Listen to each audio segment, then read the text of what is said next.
Hi hello sweeties welcome to my story world. Anand, నా మీద ఒకరు అటాక్ చేశారని నేను సీరియస్గా అడగగానే సుష్మా ఏమాత్రం భయపడలేదు. పైగా నన్ను ఒకటి కాదు 4 తన్నుంటే బాగుండేదనింది. అంటే నా మీద అటాక్ చేసింది కొట్టడానికి అని అనుకుంటుంది. గన్తో అని అర్థం కాలేదు. అంటే తనకేం తెలియదు. ఐ రైట్ అని రేవంత్ అన్నాడు. నిజమే సార్, అట్లా అయితే మీ లిస్టులో ఇంకెవరున్నారు అని ఆనంద్ అడిగాడు.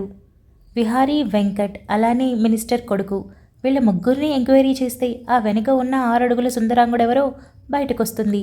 ఒకవేళ వీళ్ళు ఎవరూ కాలేదంటే మాత్రం మళ్ళీ ప్రయత్నం మొదలు పెట్టడమే. కానీ ఎక్కడ క్లూ అనేది లేదు ఆనంద్ అని రేవంత్ ఆలోచిస్తూ అన్నాడు. కంగారు పడకండి సార్, మెల్లగా సాల్వ్ అవుతుంది. ఒక్కొక్కరిని ఇలాగే టెస్ట్ చేసి మీ లిస్టులో నుండి తప్పించండి. మిగిలిన వాడిని తాట వల్చేయండి అని ఆనంద్ అన్నాడు. ఒకసారి వాడెవరో నాకు అర్థం అవ్వాలి. అదే వాడి చివరి రోజు అవుతుంది ఖచ్చితంగా. ఎందుకంటే ప్రాణాలు తీయాలి అనే ఆలోచన ఉండేవాడు ఎప్పటికైనా ఎవరి ప్రాణాలైనా తీయడానికి అస్సలు సంకోచించడు. అలాంటివాడు ఉండి ఏం ప్రయోజనం? ఒక కుటుంబంలో ఉన్న ఒక వ్యక్తిని కోల్పోవడం తప్ప ఏమీ ఉండదు అని రేవంత్ అన్నాడు. కరెక్ట్గా చెప్పారు సార్. నీతి నిజాయితీ అంటే ఈ రోజుల్లో ఏ పని అవ్వదు. కాస్త దూసుకొని ముందుకు వెళ్ళిపోవాల్సిందే అని ఆనంద్ అన్నాడు. సుమారు 15 నిమిషాల ప్రయాణం తర్వాత ఆనంద్ని తన ఇంటి దగ్గర డ్రాప్ చేసి రేవంత్ ఇంటికి బయలుదేరాడు. రేవంత్ దారిలో వెళ్తూ ఉండగా తనని ఎవరో చేస్తున్నట్లుగా అనిపించి ఫ్రంట్ మిర్రర్లో గమనించాడు. ఒక బ్లాక్ కార్ తనని ఫాలో చేయడంతో రేవంత్ సడన్గా కార్ని స్లో చేసి టర్న్ చేయడంతో వెనకే వస్తున్న కార్ అలానే వెనక్కి మూవ్ చేశాడు. రేవంత్ యాక్సిలరేటర్ రేస్ చేసి కార్ని రేస్ చేసి వేగంగా వెళ్లడంతో వెనక్కి వెళ్తున్న ఆ బ్లాక్ కలర్ కార్ కూడా అంతే వేగంగా వెనక్కి వెళ్ళి ఒక చోట జంక్షన్ లాగా 4 రోడ్లు ఉండడంతో టర్నింగ్ తీసుకొని కంటికి కనిపించినంత వేగంగా చీకట్లో కలిపేశాడు. రేవంత్ కార్ని మరికాస్త ముందుకి పోనించి కార్ కంటికి కనిపించకపోవడంతో స్టీరింగ్ మీద పిడికిలతో బలంగా కొట్టి ఛా తప్పించుకున్నాడు అని కార్ ఆపి దిగి అటూ ఇటూ చూసి రారా నా కొడుకా రా, నేనెందుకు నీలాంటి చెత్త వెధవ కోసం వెతకాలి? నువ్వే నా ముందుకు రావాలి. నేను నిన్ను పట్టుకోవాలి. ఆ రోజు నీకుంటుంది అని రేవంత్ రోడ్డు మీద ఉన్న బాటిల్ని కాలితో గట్టిగా తన్ని కారులో కూర్చొని ఇంటి వైపు దారి మళ్లించాడు. వెళ్తున్నంతసేపు ఎక్కడా కూడా మళ్ళీ ఆ కార్ తనని ఫాలో చేసినట్టు ఏమాత్రం అనిపించకపోవడంతో ఇంటికి చేరుకొని కార్ పార్క్ చేసి లోపలికి వెళ్ళిపోయాడు. కానీ రేవంత్కి తెలియకుండా ఏమాత్రం డౌట్ రాకుండా వెనకే ఫాలో అయిన ఆ బ్లాక్ కలర్ కార్లో నుండి లోపల కూర్చున్న వ్యక్తి చిరు మందహాసంతో నవ్వి అక్కడి నుండి వెళ్ళిపోయాడు. రేవంత్ వెళ్లేసరికి హాల్లో మంజు, పూజ, ప్రభావతి కూర్చొని మాట్లాడుకుంటూ కనిపించడంతో ముగ్గురిని చూసి నవ్వి మెట్లెక్కబోతుంటే మంచినీళ్ళు తీసుకున్నారా రేవంత్ గారు అని పూజ అడిగింది. ఆహా వద్దు, ఫ్రెష్ అయ్యి వచ్చేస్తాను, డిన్నర్ చేస్తాను అని రేవంత్ వెళ్ళాడు. పూజ నేను వెళ్ళి పడుకుంటాను అని మంజు అనింది. అక్క సాయంత్రం బలవంతం చేస్తే ఒక ముద్ద తిన్నావు, మళ్ళీ ఇప్పుడు తినకుండానే పడుకుంటే ఎలా? ఆగు, అందరం కలిసి భోజనం చేద్దాం, తర్వాత వెళ్ళి పడుకోవచ్చు అని పూజ అనింది. అవునరా, కనీసం బాధపడ్డానికైనా ఓపిక కావాలి, లేదా ధైర్యంగా ఎదుర్కోవడానికైనా ఓపిక కావాలి. అందుకోసం 4 మెతుకులు తినగ తప్పదు. మన బాధల్లో మనం తిండిని మర్చిపోతే ఎలా? అలా చేసే పనైతే ఈ భూమి మీద సగం మంది జనాభా ఉండేవాళ్ళు కాదు అని ప్రభావతి అనింది. ఆయన ఫోన్ చేస్తూనే ఉన్నాడు, కానీ నేను లిఫ్ట్ చేయట్లేదు. ఏం మాట్లాడాలి? ఒకవేళ లిఫ్ట్ చేసినా మొదట చెప్పే మాట సారీ. నేను లోపల చాలా స్ట్రగుల్ అవుతున్నాను. తనకి సారీ అనే పదం సరిపోతుందా అని మంజు బాధగా అనింది. సరిపోదక్కా, అందుకే కదా నేను వెంకట్ బావగారితోనే వెళ్ళి దూరం పెట్టమని చెప్తుండేది. నమ్మకం కలిగే వరకు అలానే వెయిట్ చేయి. ఎంత రిక్వెస్ట్ చేసినా స్ట్రైట్గా నువ్వు చెప్పాలనుకున్నది చెప్పి కేవలం కలిసి మాత్రమే ఉంటున్నాను, భార్యలా మాత్రం కాదని ఖరాఖండిగా చెప్పు. చూద్దాం, దేవుడి దయ వల్ల మారితే సంతోషం.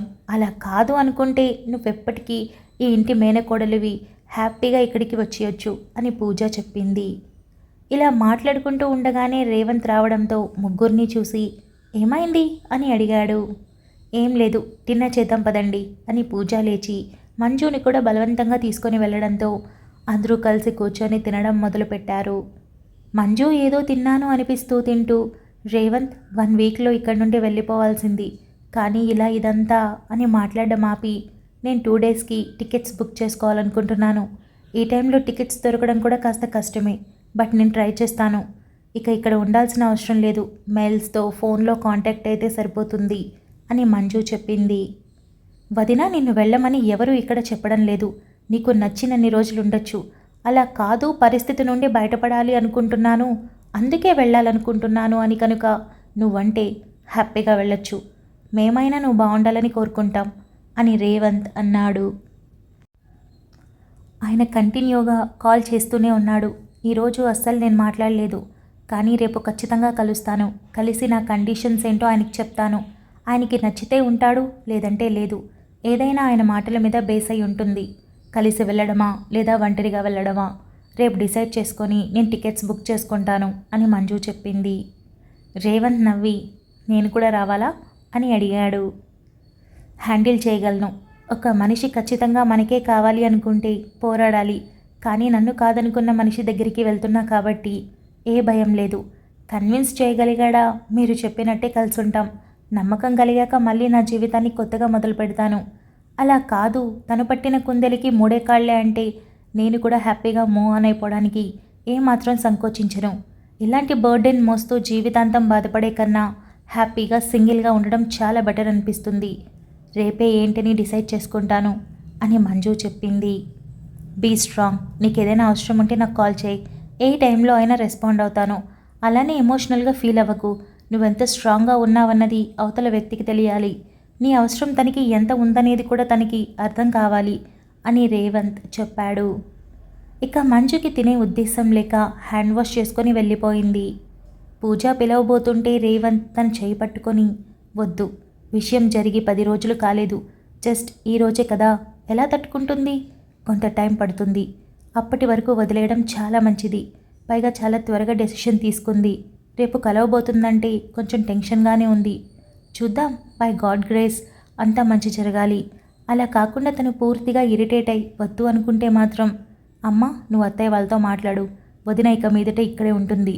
లేదు, ఒకవేళ తను దూరంగా ఉండాలి అనుకున్నా తన చాయిస్ ప్రకారం తనకి నచ్చినట్టు ఉండనిద్దాం, కానీ బలవంతంగా తన మీద ఏది రుద్దకండి అని రేవంత్ కాస్త స్ట్రాంగ్గా చెప్పాడు. ఖచ్చితంగా నాన్న, అదంతా నేను చూసుకుంటాను, కానీ మంజు రేపు ఏం తేల్చుకొని వస్తుందో చూసి అప్పుడు డిసైడ్ అవుదాం అని ప్రభావతి చెప్పింది. ఇక తర్వాత అందరూ ఏదో ఊరికే తిన్నామనిపించి డిన్నర్ పూర్తి చేశారు. అన్ని పనులు పూర్తి చేసుకొని రూమ్లోకి వెళ్ళిన పూజకి రేవంత్ కనిపించకపోవడంతో బాల్కనీలో ఉన్నాడని అర్థమై వెళ్ళి, ఏం చేస్తున్నారు, నిద్ర రావట్లేదా అని అడిగింది.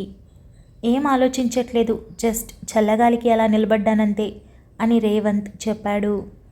పూజ అరక్షణం పాటు రేవంత్ మొహాన్ని పరీక్షగా చూసి, మిమ్మల్ని చూస్తే ఏదో చాలా డీప్గా ఆలోచిస్తున్నట్టు అనిపిస్తున్నారు అని అనింది.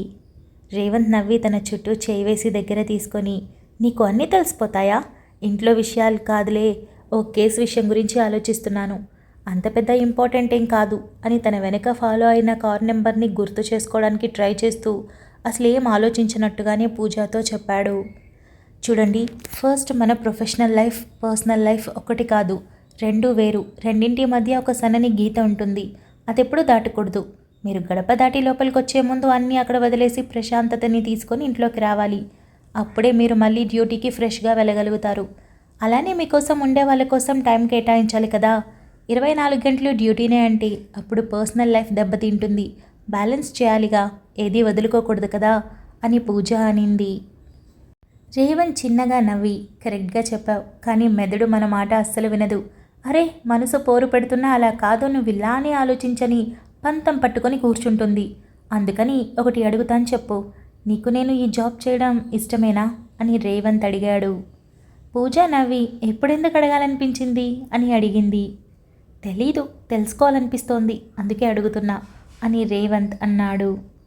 మరి నా సమాధానం విని మీరేమనుకోకూడదు అని పూజ అనింది. లేదు, అసలేమనుకోను, చెప్పు అని రేవంత్ అనడంతో పూజ చిన్నగా నవ్వి, నాకు పోలీసులంటే చాలా భయం, కానీ రెస్పెక్ట్ కూడా ఉంది. నాకు గన్నులన్నా యూనిఫామ్ అన్నా కూడా భయం, కానీ మీకు యూనిఫామ్ చాలా బాగుంటుంది. మీరు మామూలు డ్రెస్ వేసినప్పుడు కన్నా యూనిఫామ్ వేసినప్పుడే ఎక్కువ అందంగా కనిపిస్తారు.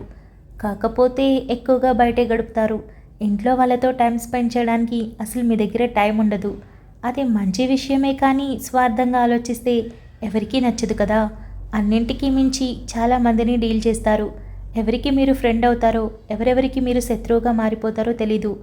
జీవితాంతం టెన్షన్స్తో బ్రతకలేం కదా. నా వరకు నేను మీ ప్రొఫెషన్ని ఇష్టపడతాను. ఆ టైంలో మామయ్య చనిపోయినప్పుడు అటు ఆఫీస్ని ఇటు మీకు ఇష్టమైన ప్రొఫెషన్ కోసం కష్టపడుతూ సాధించుకున్న ఉద్యోగాన్ని మానమని నేను ఎప్పటికీ చెప్పను. కాకపోతే మీ డ్యూటీతో పాటు నన్ను కొంచెం గుర్తుపెట్టుకోండి. ఇది కొంచెం స్వార్థంగానే ఉన్నా చెప్పక తప్పట్లేదు. ఎందుకంటే నేను కూడా నా లైఫ్లో చాలా మిస్ అయ్యాను. అవన్నీ నాకు తీరేందుకు దొరికిన ఒకే ఒక్క మనిషి మీరు. అక్కడికి ఇక్కడికి తిరగకపోయినా కనీసం మీతో ఇలా అరగంట తృప్తిగా మాట్లాడినా హ్యాపీగా అనిపిస్తుంది. మన మధ్యలోకి ఎవరైనా వస్తే అప్పుడు మీ మీద ధ్యాస తగ్గుతుండొచ్చు.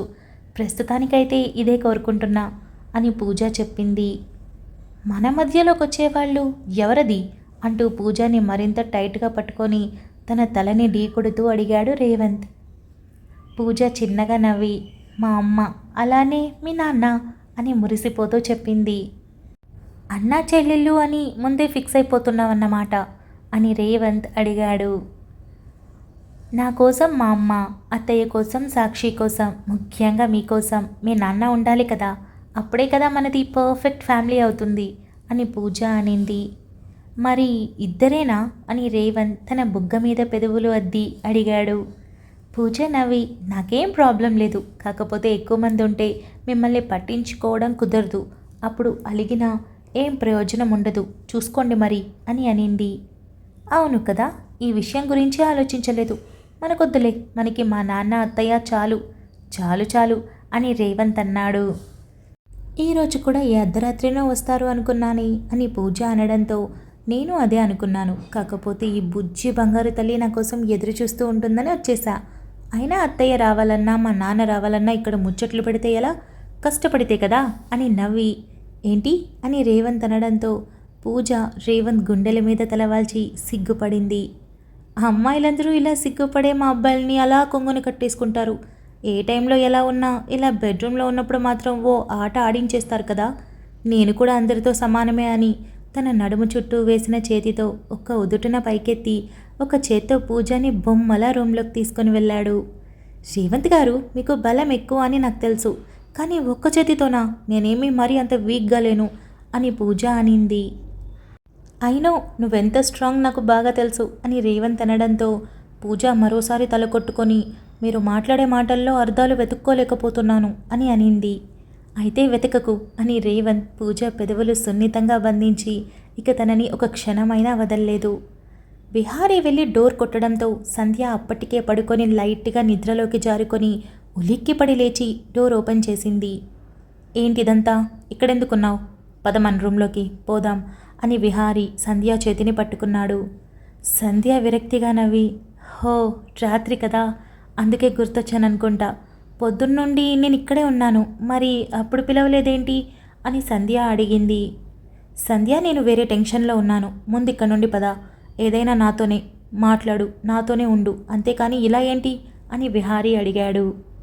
ఏవండి ప్లీజ్ అని సంధ్య సీరియస్గా చూసి తన చేతిని విడిపించుకొని, నాకేమీ మీరంటే వ్యామోహం లేదు, కేవలం భర్త అందించే ప్రేమని వద్దు అనకూడదు అన్న ఒకే ఉద్దేశంతో మీరు పిలిచినప్పుడల్లా వచ్చాను, కానీ అది మీకు అలుసుగా మారిపోయిందని నాకిప్పుడే అర్థమైంది అని సంధ్య అనింది. అంటే ఇప్పుడు నువ్వు నేను అడిగిన దానికి ఒప్పుకోనంటావు అంతే కదా, పూజ మీద పగపోయి ఉన్నట్టుండి ప్రేమ వచ్చేసింది కదా, ముందు ఇక్కడ నుండి పదా అని విహారీ అన్నాడు. నేను రానంటే రాను, ఇకపోతే పూజ మీద నాకే ప్రేమ లేదు, రాలేదు కూడా, కానీ నువ్వు పూజని కోరుకుంటున్నావు, అది తప్పు, తన మీద నేను ఏదో విధంగా పగ తీర్చుకుంటాను, అందుకు మిమ్మల్ని ఎరగా వేయలేను, తనతో మాట్లాడే మాటల్లోనూ చేసే పనుల్లోనూ నా కోపాన్ని చూపించి అప్పటికప్పుడు నేను రిలాక్స్ అవ్వగలను, కానీ నా భర్తని తనకిచ్చి నేను జీవితాంతం మనశ్శాంతిగా ఉండను, అయినా భార్య ఉండంగా పరాయి ఆడదాన్ని కోరుకుంటున్నారు, మీకు నేనెక్కడ సరిపోతాను, మీ కోరికలు తీర్చడానికి నాలాంటి మామూలు అమ్మాయి సరిపోదు, 10 మందితో తిరిగే ఆడిది ఉంటుంది కదా, దాన్ని వెతుక్కోండి, కరెక్ట్గా పనికొస్తుంది అని సంధ్య అనింది. ఇదే నీ ఫైనల్ డెసిషన్ అన్నమాట, నిన్నటి వరకు భర్త మాటే వేదం అన్నట్టున్నావు, అదంతా నటన అంటావా అని విహారీ అడిగాడు. నటన కాదు, పిచ్చి ప్రేమ, అందుకే ఏం చెప్పినా విన్నాను, మా అమ్మ నాకు గడ్డి పెట్టే వరకు నాకు అసలు అర్థం కాలేదు, ఆలోచిస్తే అప్పుడు అర్థమైంది, పూజ మీద కోపం ఉన్నమాట నిజమే, తన వల్ల నేను చాలా ఫేస్ చేశాను, కాబట్టి నాకు కోపం ఉంటుంది, దాన్ని నేను ఇదివరకు ఇంట్లో ఉన్నప్పుడు ఎలా అయితే మాటలతో తీర్చుకునేదాన్నో ఇప్పుడు కూడా అలాగే తీర్చుకోగలను, అయినా ఇప్పుడు అది మా అమ్మ వాళ్ళ ఇంట్లో లేదు, పెళ్లి చేసుకుంది వెళ్ళిపోయింది. సో నాకు తన మీద ఎలాంటి ఒపీనియన్ లేదు. కానీ నువ్వు దాన్ని కారణంగా చూపించి నేను తర్వాత ఒకరోజు పడుకుంటాను అని అడిగితే దానిని ఎలా తీసుకోవాలి? ఏ భార్య అయినా భర్తని ఇలా పంపిస్తుందా? అసలు నేను ఎలా ఒప్పుకున్నాను?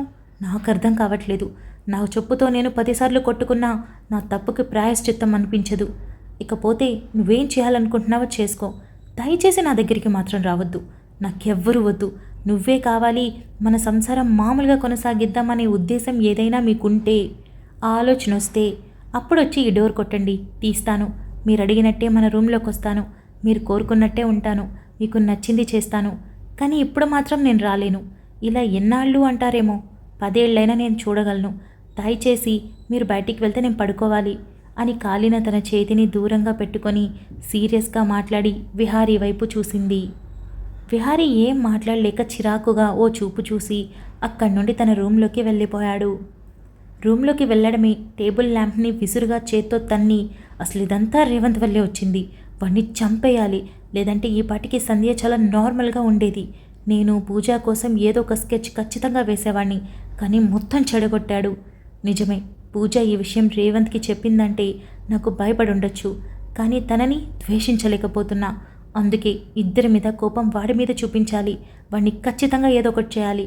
అప్పుడే పూజ ఒంటరి అవుతుంది, నాకు ఛాన్స్ దొరుకుతుంది అని విహారీ అనుకున్నాడు. సంధ్యతో మాట్లాడిన మాటలు మొత్తం విహారీ వాళ్ళ అమ్మ విన్నప్పటికీ విహారీ వెళ్ళాక ఏడుస్తున్న సంధ్యాని ఓదార్చకపోగా ఇంకొంచెం బాధపడాలి. అప్పుడే రియాలిటీ ఏంటో తనకు అర్థమవుతుంది. తన సంసారాన్ని ఎలా నడుపుకోవాలో తనకు అర్థమవుతుందని వదిలేసి గదిలోకి వెళ్ళిపోయింది.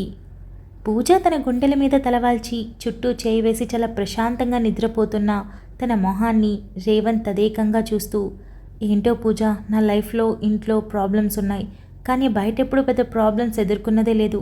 నా డ్యూటీ చేసుకోవడం, ఇంటికి రావడం అంతా చాలా నార్మల్గా జరిగేది. కానీ మొదటిసారి ఏంటో ఒక అల్లకల్లోలం జరుగుతున్న ఫీలింగ్ కలుగుతుంది. నా వెనక ఎవరో తిరుగుతున్నాడు. వాడు ఎవడని అర్థం కావట్లేదు. ఆ కార్ నెంబర్ ఎంత ట్రై చేసినా చీకట్లో కనిపించలేదు. కనీసం అదొక్కటే క్యాచ్ చేసినా నేనేదో ఒక విధంగా వాడెవడో తెలుసుకునేవాడిని. కానీ ఇప్పుడు నాకు వేరే ఆప్షన్ లేదు. అసలు నాకు మినిస్టర్ అంకుల్కి మధ్య రిలేషన్ ఏంటో నాకు అర్థం కావట్లేదు. లింక్ ఏంటో తెలియట్లేదు. మా ఇద్దరి మీద ఒకేసారి ఒకే గన్ నుండి టార్గెట్ చేశాడంటే మేమిద్దరం కలిసి పెద్దగా ఏం చేసింది లేదు. ఎప్పుడైనా ఒకసారి అంకుల్కి సెక్యూరిటీగా వెళ్ళడం తప్ప నేనేం చేయలేదు. మరేంటి ఇదంతా? ఎవరు చేస్తున్నారు? కావాలనే నన్ను డైవర్ట్ చేయడానికి ఈ విధంగా ప్లాన్ చేశారా? ఎవరై ఉంటారు? వెంకట్ లేదా విహారీ? ప్రస్తుతం నాకు గొడవలుంది వీళ్లతోనే. ఏం అర్థం కావట్లేదు. నా వరకు ఏదైనా వస్తే పర్లేదు, నేను చూసుకోగలను, మేనేజ్ చేసుకోగలను. కానీ ఈ గొడవ ఇంటి వరకు వస్తే ఎక్కడ మిమ్మల్ని టార్గెట్ చేస్తారో అని భయంగా ఉంది. ఇదంతా మీకు చెప్పి జాగ్రత్తగా ఉండమని చెప్పలేను. అలా చెప్తే మరింత కంగారు పడతారు. నాకేం జరుగుతుందో అని నువ్వు అమ్మ టెన్షన్ అయిపోతారు. అది నాకు అస్సలు ఇష్టం లేదు అని రేవంత్ అనుకున్నాడు. ఈ విషయం చాలాసేపు అలా ఆలోచిస్తూనే నిద్ర పట్టక ఎప్పటికో నిద్రపోయాడు. పొద్దున్నే లేచిన రేవంత్ ఆ రోజు తనకి ఆఫ్ కావడంతో చాలా నిదానంగా నిద్ర లేచాడు. పూజ అప్పటికే లేచి రొటీన్గా తను చేసే పనులు పూర్తి చేసుకొని రూమ్లోకి వచ్చేసరికి రేవంత్ ఫ్రెష్ అవ్వడంతో, అప్పుడే లేచారా? మొన్న నిన్న సరిగా నిద్ర లేదు కదా, ఎక్కువసేపు పడుకుంటారేమో అనుకున్నా. ఆగండి, కాఫీ తెచ్చేస్తా అని పూజ వెళ్ళబోతుంటే, వద్దు పూజ, టిఫిన్ చేశాక తాగుతానులే అని రేవంత్ హాల్లోకి వచ్చాడు. అప్పటికి మంజు రెడీ అయి ఉండడంతో, వదినా బయలుదేరుతున్నావా అని రేవంత్ అడిగాడు.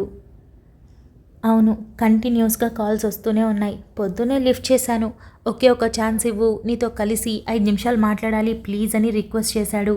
అడిగే అవసరం కూడా తప్పింది. అందుకే ఓకే అని చెప్పాను, వెళ్తున్నాను. ఏం మాట్లాడతాడో, ఆ మాటల్లో ఎంతవరకు నిజముందో నిజాయితీ ఉందో కనిపెట్టి అప్పుడు నా ఒపీనియన్ చెప్తాను. లేదంటే తనెవరో నేనెవరో ఒకసారి తన మనసులో నేను పక్కకు తప్పుకున్నానని అర్థమయ్యాక అస్సలు కలవలేను. కేవలం మీరు చెప్తున్నారు అని నాకు ఆయన మీద ఉన్న ప్రేమ గొప్పదని అర్థమవడంతో ఒక ఛాన్స్ ఇవ్వడానికి ట్రై చేస్తున్నా. ఇప్పుడు కనుక ఆ మాటల్లో తేడా కొట్టిందంటే అది కూడా గంగలో కలిసిపోయినట్టే అని మంజు చాలా స్ట్రాంగ్గా చెప్పింది. జాగ్రత్త, ఏదైనా అవసరం ఉంటే కాల్ చేయి అని రేవంత్ అనడంతో మంజు అక్కడి నుండి బయలుదేరింది. రేవంత్ ఈరోజు డ్యూటీ లేదా అని ప్రభావతి అడగడంతో, లేదమ్మా, ఆఫ్ వచ్చింది, ఈరోజు ఆఫీస్కి వెళ్ళాలి, చాలా వర్క్ పెండింగ్ ఉంది, సగం నా వల్లే అని రేవంత్ అన్నాడు. పూజ ఇద్దరికీ టిఫిన్ వడ్డించి తాను కూడా వడ్డించుకొని కూర్చోవడంతో ముగ్గురు కలిసి చక్కగా మాట్లాడుకుంటూ టిఫిన్ పూర్తి చేశారు. టిఫిన్ పూర్తి చేశాక రేవంత్ రెడీ అవుతూ ఉండడంతో పూజ రేవంత్ దగ్గరికి వెళ్ళి, ఏవండి ఈరోజు అన్నయ్య సాక్షి ఆఫీస్కి రారు, ముగ్గురు పని మీరే చేసుకోండి, ఫోన్ చేసి ఎందుకు రాలేదని విసిగించకండి అని చెప్పింది. ఎందుకురా, ఎక్కడికైనా వెళ్తున్నారా అని రేవంత్ అడిగాడు. అదేంటి ఒక్కరోజు లీవ్ తీసుకోకూడదా మా అన్నయ్య అని పూజ గుర్రుగా చూస్తూ అడగడంతో రేవంత్ పెద్దగా నవ్వుతూ, మీ అన్నయ్య అసలు లీవ్ పెట్టడు తెలుసా, బెస్ట్ ఎంప్లాయ్ అవార్డు ఇవ్వచ్చు, అలాంటిది సడన్గా లీవ్ అనేసరికి అడుగుతున్నా అని రేవంత్ అన్నాడు. అదేం కాదు, అది మరేమో నైట్ వాళ్ళ ఫస్ట్ నైట్ జరిగింది, ఇక ఈరోజు రావడానికి ఇబ్బంది అని మీకు తెలుసు కదా అని పూజ చెప్పింది. ఓ అవునా, ఈ విషయం నీకెలా తెలుసు మరి అని రేవంత్ అడిగాడు. పొద్దున్నే సాక్షి కాల్ చేసింది, ఈరోజు మేమిద్దరం ఆఫీస్కి పోవడం లేదని చెప్పింది. అన్నయ్యకి ముందు నువ్వే చెప్పు, లేదంటే ఫోన్ చేస్తే చరణ్ చెప్పలేక సతమతమైపోతాడు, అబద్ధాలు చెప్పని గొప్ప జీవి అనింది. నేనైతే చాలా హ్యాపీగా ఫీల్ అయ్యానండి. మనం హ్యాపీగా ఉన్నంత వరకు వాళ్ళు దూరంగా ఉండాలని డిసైడ్ అయ్యారు. నేను మన విషయం చెప్పడంతో ఇప్పటికీ వాళ్ళ లైఫ్ స్టార్ట్ చేశారు. ఇద్దరు చాలా మంచివాళ్ళు కదా అని పూజ అనింది. నీలాగే అని రేవంత్ అనడంతో మీలాగా కూడా అని పూజ నవ్వింది. Thank you so much for listening guys. Update నచ్చినట్టయితే లైక్ చేయండి, షేర్ చేయండి, కామెంట్ చేయండి, అలానే సబ్స్క్రైబ్ చేసుకోండి.